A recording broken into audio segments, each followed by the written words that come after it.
طارق رشید کہتے ہیں کہ اب یہ ہاتھ جو عمران خان کے اوپر موجود ہے وہ عمران خان کے اوپر ہی موجود رہے گا. اپوزیشن کی خواہش یہ ہے کہ یہ ہاتھ ان کے اوپر آ جائے. مولانا فضل الرحمان صاحب یہ فرماتے ہوئے نظر آتے ہیں کہ جناب والا یہ ہاتھ تو اب نیوٹرل ہو چکا ہے. ادھر سے نواز شریف کے چند رفقا یہ فرماتے ہیں کہ جناب ہاتھ جلد ہمارے اوپر آنے والا ہے، اسی لیے مریم نواز خاموش ہے. ایک طرف خواجہ آصف یہ کہتے ہیں کہ ہاتھ اب تک حکومت پر باقی ہے، اسی لیے فون پر فون آتے ہیں. ایک طرف ایم کیو ایم پاکستان ہے جو اب بھی اس ہاتھ کی فرمانبرداری میں گزار رہی ہے، یعنی کہ ہمیں ایک فون آتا ہے اور ہم اس فون کو فوراً سنتے ہیں. آخر یہ ہاتھ کی کہانی کیا ہے؟ اب دوسری طرف یہ ہاتھ کس کے اوپر ہے کہ اگر ایک طرف یہ بات کہی جائے کہ جماعت اسلامی کو دھرنے کے لیے اس لیے بھیج دیا گیا ریڈ زون کے اندر کیونکہ ان کے اوپر ہاتھ تھا، دوسری طرف کچھ لوگ یہ فرمانا شروع کریں کہ نہیں جی پاکستان پیپلز پارٹی کو مکمل آزادی ہے کیونکہ ہاتھ ان کے اوپر ہے.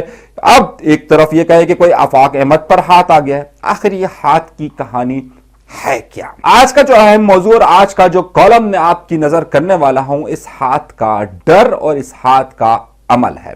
اور اس کے لیے میں سب سے بڑی جو آج ایک چھوٹی سی مثال لوں گا وہ ایس ایم ظفر صاحب کسی تعارف کے محتاج نہیں ہیں، معروف قانون داں ہیں. ان کی چند کتابوں کے حوالے آپ کے سامنے پیش کروں گا جو میرے سامنے موجود بھی ہے. انہی کی کتاب کے ایک اہم واقعے سے گفتگو کا آغاز کرتا ہوں. اور مجھے معلوم ہے کہ اگر آپ نے ہمارا چینل سبسکرائب نہیں کیا تو سبسکرائب ضرور کریں گے اور ساتھ ساتھ شیئر اور لائک ضرور کریں گے. گفتگو کا آغاز کرتے ہیں اسی کتاب میں موجود ایک اہم واقعے سے. چنگیز خان کا نام کس نے نہیں سنا؟ وہ نام کہ جس سے دھرتی کپ کپاتی تھی، وہ نام کہ جو قتل عام میں اپنی مثال آپ ہے، وہ نام کہ جس نے مسلمانوں کے شہر برباد کر دیے، وہ چنگیز خان کہ جس نے کتابوں کو اس طریقے سے دریا کے اندر بہایا کہ وہاں پر دریا کا رنگ کالا ہو گیا. کہا جاتا ہے کہ اسی چنگیز خان نے ظلم و بربریت کی جتنی مثالیں قائم کی ہے تاریخ میں اتنی مثالیں کسی کی بھی موجود نہیں ہے. اسی آج کے حوالے سے جو ایس ایم ظفر صاحب نے خاص طور پر جس واقعے کو کوٹ کیا میں بھی اسی واقعے سے گفتگو کا آغاز کرتا ہوں. کہا جاتا ہے کہ مسلمانوں کے ایک شہر کو چنگیز خان نے فتح کر لیا اور فتح کرنے کے بعد وہاں پر کئی لوگوں کو قتل کر دیا گیا.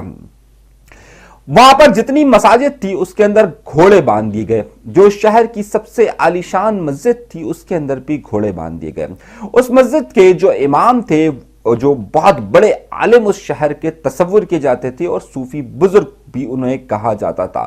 لوگ ان کے عقیدت مند تھے. جب چنگیز خان نے اس شہر پر قبضہ کیا اور اس مسجد کے اندر گھوڑے باندھے تو اس مسجد سزا کے طور پر اس مسجد کے امام کو یہ سزا دی گئی کہ وہ یہاں پر گھوڑے نہلائے اور گھوڑوں کی صفائی ستھرائی کا خیال رکھے. وہ عقیدت مند جو کہ اس امام صاحب سے محبت کرتے تھے لیکن چنگیز خان کے خوف کی وجہ سے چنگیز خان کا خوف اس قدر حاوی تھا کہ کوئی ان کے خلاف بات نہیں کر سکتا تھا تو کوئی بھی اس پر بات کرنے کے لیے تیار نہیں تھا.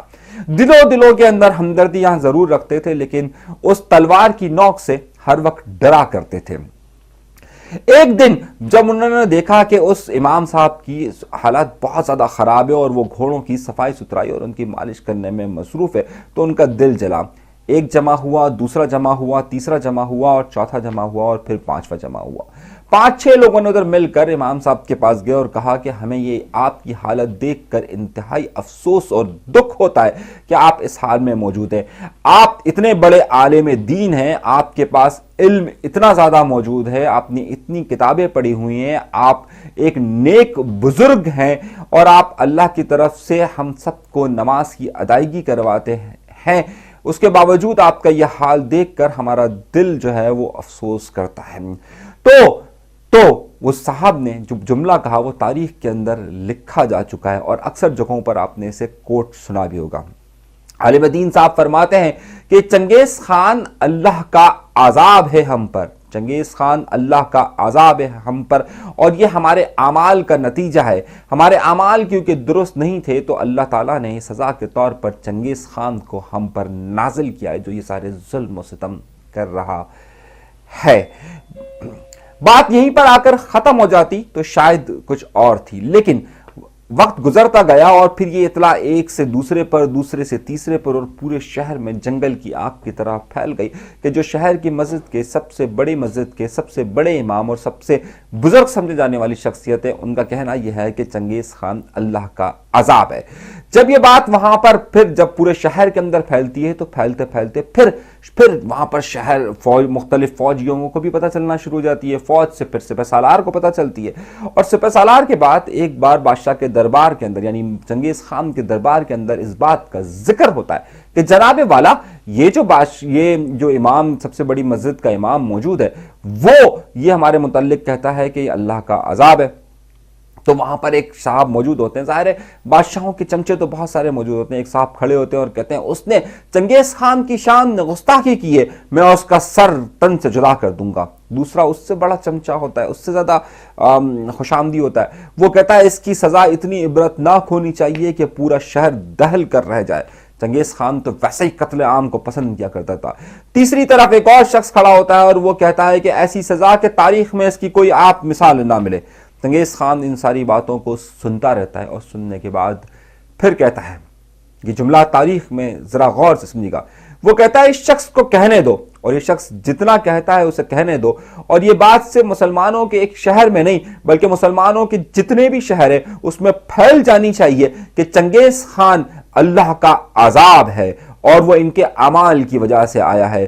لوگ وہاں تجسس میں رہ جاتے ہیں کہ آخر چنگیز خان نے جملہ کیوں کہا۔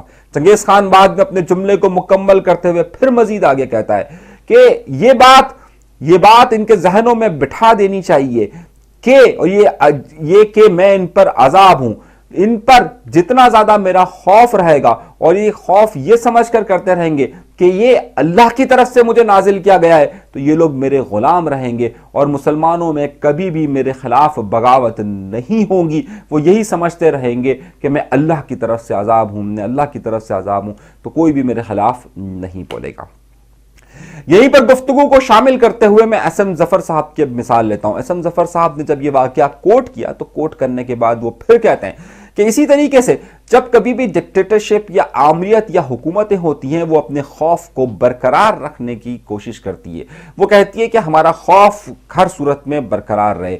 یہ وہ ہاتھ ہوتا ہے کہ جو کہ دے بھی سکتا ہے، نواز بھی سکتا ہے، چھین بھی سکتا ہے، مار بھی سکتا ہے، پیار بھی کر سکتا ہے۔ تو اس ہاتھ کو ہمیشہ قائم رکھنے کے لیے اس کے حکومتیں ہمیشہ کوشش کرتی ہے کہ یہ ہاتھ ہمیشہ سے اس طریقے سے قائم رہے جو اس طرح کی حکومتیں ہوتی ہیں۔ اسی کے آگے ایس ایم ظفر صاحب نے پھر جو باتیں لکھی ہیں وہ بہت ایک تفصیلی کہانی ہے، لیکن میں اس میں مختصر ہی آپ کو بیان کرنا چاہتا ہوں کہ پاکستان کے اندر بھی یہی ہوتا ہے۔ پاکستان کے اندر مقتدرہ قوتیں جسے کہا جاتا ہے، وہ پاکستان کی جو مقتدرہ حلقے اور مقتدرہ قوتیں وہ ہمیشہ اپنی وجود کو برقرار رکھتی ہیں۔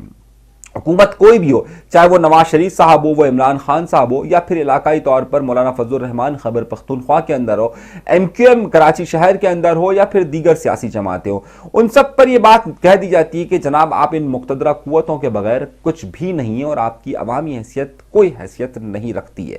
اگر آپ دیکھ لیجئے کہ پاکستان مسلم لیگ نون اگر اکثریتی جماعت پنجاب کے اندر ہو تو بھی وہ اس حوالے سے بات کرتی ہے کہ ہماری کوئی ڈیل ہو جائے تو شاید ہم کچھ آگے بڑھ کر آ جائیں۔ مولانا فضل الرحمان صاحب اب اپنی جیت کے بعد اسی لیے یہ بات کا واضح طور پر اعلان کرتے ہیں کہ اب ادارے نیوٹرل ہو چکے ہیں۔ کراچی شہر کے اندر بھی یہ کہا جاتا ہے کہ عوامی طاقت کچھ نہیں ہوتی بلکہ جس پر ہاتھ ہوگا وہ رہے گا، جس پر ہاتھ ہوگا نہیں رہے گا۔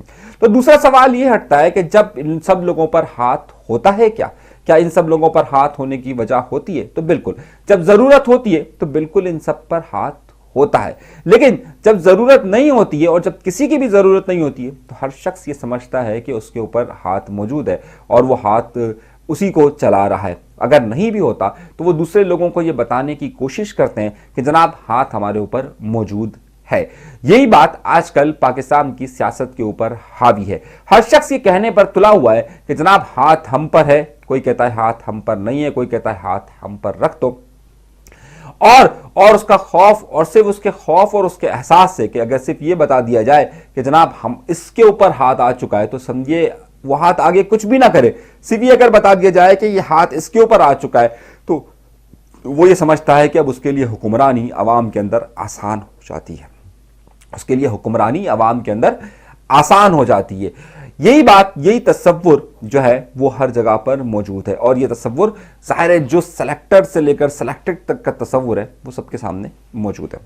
کہنے کا مقصد یہ کہ پاکستان سے لے کر دنیا بھر کے اندر تاریخ میں نظام حکومت جو چلانے کا طریقہ کار ہمیشہ سے جو رہا ہے وہ یہی رہا ہے کہ یہ خوف یہاں برقرار رہے کہ یہ ہاتھ کس کے اوپر ہے اور کس کے اوپر نہیں ہے۔ باقی آپ خود بہت زیادہ سمجھدار ہیں، پاکستان کی عوام پاکستان کی سیاست کو اور پاکستان کے سیاستدانوں کو مجھ سے بہت زیادہ بہتر سمجھتی ہے۔ پاکستان کی عوام مجھ سے زیادہ ان تمام لوگوں کو سمجھتی ہے کہ جس کی مثال یا جس کے بارے میں اشارہ کرنا چاہتا ہوں کہ کس کا ہاتھ اور کس کا ہاتھ نہیں ہے۔ اس سیریز کا آغاز میں نے کیا ہوا ہے اور میں آپ کو اس میں بہت ساری تاریخ کی مثالیں بھی دیتا ہوا جا رہا ہوں۔ اگر آپ نے ہمارا چینل سبسکرائب نہیں کیا تو سبسکرائب بھی کرتے رہیے، اور ساتھ ساتھ آپ کو تاریخی معلومات بھی ہم دیتے رہتے ہیں۔ دن کا یہ پہر ہوتا ہے کہ جب ہم آپ کو اپنا کالم اور تازہ صورتحال بھی آگاہ کرتے ہیں۔ اب سوال یہاں پر یہ اٹھتا ہے کہ اس وقت یہ ہاتھ کس کے اوپر ہے اور یہ ہاتھ کہاں پر آ کر قائم رہے گا؟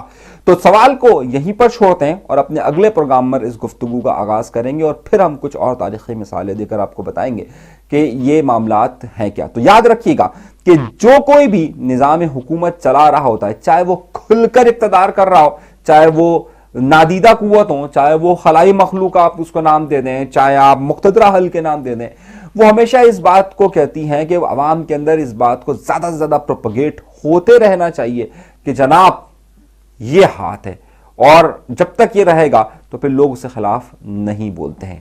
یہیں پر گفتگو کا اختتام کرتے ہیں، اگلی بات اگلے ویلاگ سے شروع کریں گے۔ اپنا بہت خیال رکھیے گا، انیس منصوری کو دیجیے گا اجازت، اللہ نے کے بعد۔